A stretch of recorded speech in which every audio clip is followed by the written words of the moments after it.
alegría saludarte. Te habla tu amigo Luis Fernando Manrique, aquí desde el norte de California, y es para mí un privilegio poder compartir contigo de este programa extraordinario titulado Reavivados por su palabra. Un programa de la Iglesia Adventista Mundial en donde cada día repasamos y estudiamos un capítulo de la Biblia. Hoy el capítulo que nos corresponde es Marcos, el capítulo 8. Un capítulo extraordinario que se divide en 6 secciones, los cuales vamos a entrar a revisar y a extraer algunos aspectos interesantes de ella. La primera lección: Jesús alimenta a los 4,000. Y quiero que vayan conmigo desde el versículo 1. Marcos 8:1. En aquellos días, como había una gran multitud y no tenían qué comer, Jesús llamó a sus discípulos y les dijo: tengo compasión de la gente, porque ya hace 3 días que están conmigo y no tienen qué comer.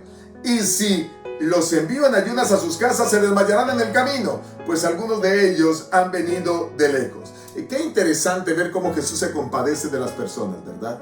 Jesús sabe cuando una persona tiene necesidad de alimento y Él la provee, y mucho más cuando tiene necesidad de alimento pero le buscan. Las personas venían buscando a Jesús durante 3 días. Me impacta poderosamente esto, porque este era un sector no de judíos, era un sector donde vivían gentiles, personas que no pertenecían al pueblo judío, al pueblo de Israel.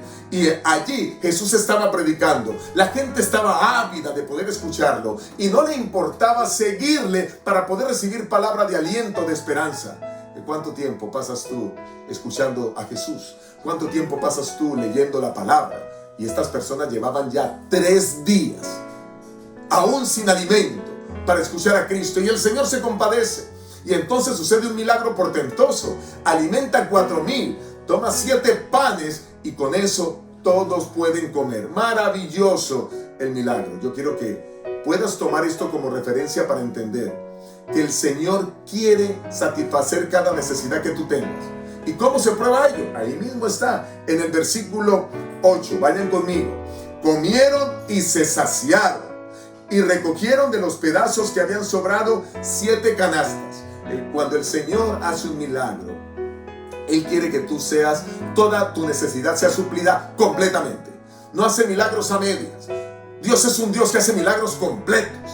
Yo no sé cuál es la necesidad que tienes, pero si tú clamas a Dios, si lo buscas para escuchar su santa palabra, si acudes a la iglesia, si quizás lees su palabra, si ves videos que te alimentan de la vida de Jesús, pues Él está dispuesto a satisfacer tus necesidades. Necesitas buscar del Señor. El segundo episodio que relata este capítulo de Marcos, pues tiene que ver con la levadura de los fariseos. Los fariseos están demandando una señal a Dios. Y voy a hablar primero de la demanda de una señal. Y allí están los fariseos diciéndole a Jesús: bueno, danos una señal. Versículo 11. Vinieron entonces los fariseos y comenzaron a discutir con él, pidiéndole señal del cielo para tentarlo. Versículo 12. Él, gimiendo en su espíritu, o haciendo un gran suspiro, podríamos traducirlo, dijo: ¿por qué pide señal esta generación? De cierto os digo que no se dará señal a esta generación. Y dejándolos, volvió a entrar en la barca y se fue a la otra ribera.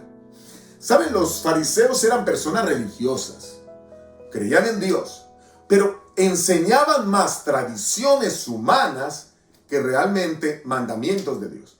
Bueno, eso ya lo acabaron de ver ustedes en el repaso de este importante capítulo 7, del capítulo anterior a este, donde se habla de cómo ellos hacían énfasis más en las tradiciones. Y ahora quieren demandar una señal cuando hacía semanas atrás ya Jesús había alimentado a 5,000, por allá por la época de la Pascua. Y ahora hace este milagro de los 4,000, eso está corriendo el año 30, finales de junio, principio de julio, por allí se desarrolla el milagro. Y ahora acaban de ver que Jesús alimenta a 4,000 más. Y todavía estos hombres demandando señal. ¿Saben? El que no quiere entender, no quiere entender. El que no quiere ver, no quiere ver.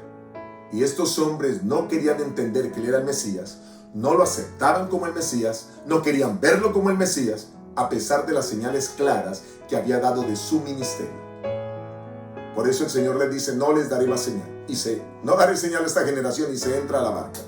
Pero ahora, tomando eso que acaba de suceder, o mejor, las 2 historias que acaban de suceder, la alimentación a los 4,000 Y ahora que ellos estaban demandando señal, Jesús le habla a los discípulos y les advierte acerca de la levadura de los fariseos.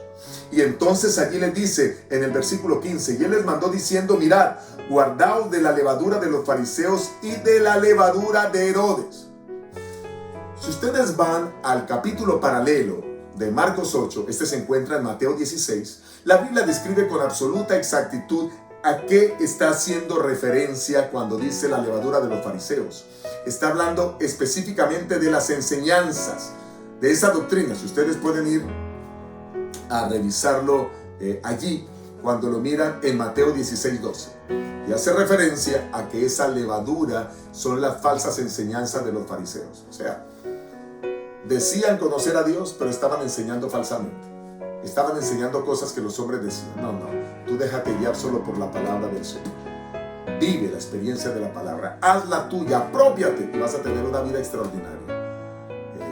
Quiero decirles que una de mis tareas es ayudar a la gente a vivir la vida con sabiduría a través de la palabra del Señor. De paso, he creado un canal YouTube, Cómo Vivir la Vida, Luis Fernando Manrique, donde miles de personas ingresan para aprender de la palabra de Dios cómo vivir la vida, cómo tener un buen hogar, cómo poder... Y les hago referencia a eso porque precisamente es lo que el Señor les está diciendo. Para poder hacer lo correcto, vivan de acuerdo a la palabra, no vivan de acuerdo a las falsas enseñanzas de los fariseos. Así que el Señor Jesús les está advirtiendo, no le presten atención a esas falsas enseñanzas. Y habla de Herodes, que era el rey de Judea en aquel entonces. Y aquí también les está hablando con claridad. Mira, quizás debo aclarar esto. La levadura es utilizada mayormente en la Biblia con connotación negativa, excepto en Mateo 13:3. Pero la levadura es vista como sinónimo de pecado, como sinónimo de impureza. Y cuando habla de la levadura de los fariseos y de Herodes, pues está hablando de la impureza que ellos habían. En el caso de Herodes, un rey arrogante, un rey petulante, mundano, que se había olvidado de Dios, que Dios te libre a ti, me libre a mí, de que podamos apartarnos del Señor. Dios quiere que no prestemos atención a esas falsas enseñanzas, sino a lo que la palabra de Dios dice. Vamos a mirar el siguiente episodio, y es el ciego sanado en Betsaida. Me llama poderosamente la atención porque nunca en la Biblia aparece un milagro hecho por Jesús en dos etapas. Y aquí ustedes van a encontrar las dos etapas. Sigan conmigo el texto. Eso está en el versículo 23. Entonces, tomando la mano del ciego, lo sacó afuera de la aldea, escupió en sus ojos, puso sus manos sobre él escupió en su mano sobre él y le preguntó si veía algo. Él mirando dijo, veo los hombres como árboles, pero los veo que andan. Y el versículo 25 dice, luego le puso otra vez la mano sobre los ojos y le hizo que mirara, y fue restablecido y vio de lejos y claramente a todos. ¿Por qué el Señor hace un milagro en dos etapas? ¿Por qué no pudo hacerlo de una vez? Bueno, lo que el Señor quería ilustrar, y recuerden que hay una cadena de acontecimientos en este capítulo 8, que algunos necesitan ver algunos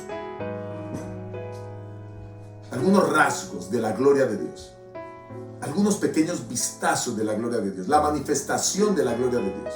Cuando Dios provee para ti qué comer cada día, cuando Dios te provee la salud, esos son señales claras de que Dios está contigo. Cuando Dios te predica la palabra, ahora que tú estás viendo este video, Dios está pendiente de ti.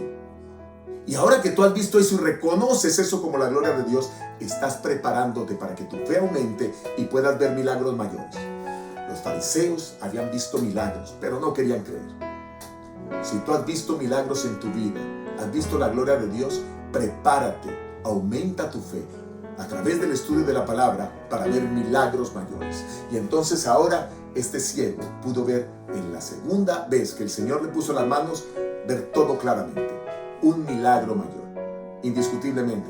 Gracias a la primera vez que le puso las manos y pudo ver algo, su fe aumentó y se desarrolló y se preparó para lo que venía. Miremos ahora el siguiente episodio, el quinto episodio que aparece allí, es la confesión de Pedro.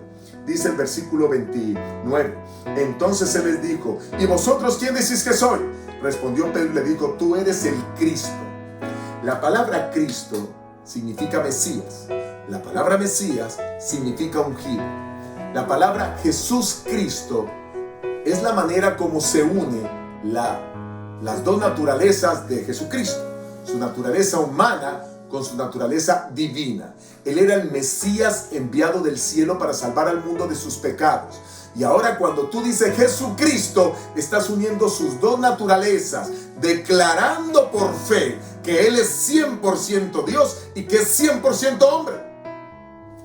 Y que ahora está listo para obrar el milagro más grande de la experiencia humana, el milagro de la salvación. Y Pedro lo reconoció. Ya había podido ver y contemplar al Mesías en toda su plenitud. Ya podía ver espiritualmente. El último aspecto que toca este capítulo es donde Jesús anuncia su muerte. Y entonces hay un momento en que el Señor Jesús, después de anunciar su muerte, Pedro lo llama para reconvenirlo. Y el Señor le dice: quítate delante de mí, Satanás, porque no pones la mira en las cosas de Dios, sino en las de los hombres. Jesús tenía que venir a morir por ti y por mí. Y ahora Pedro estaba pensando en que como ya amaba a su maestro, quería tenerlo aquí. Pero Jesús debía cumplir una misión, ya se lo había enseñado a los discípulos.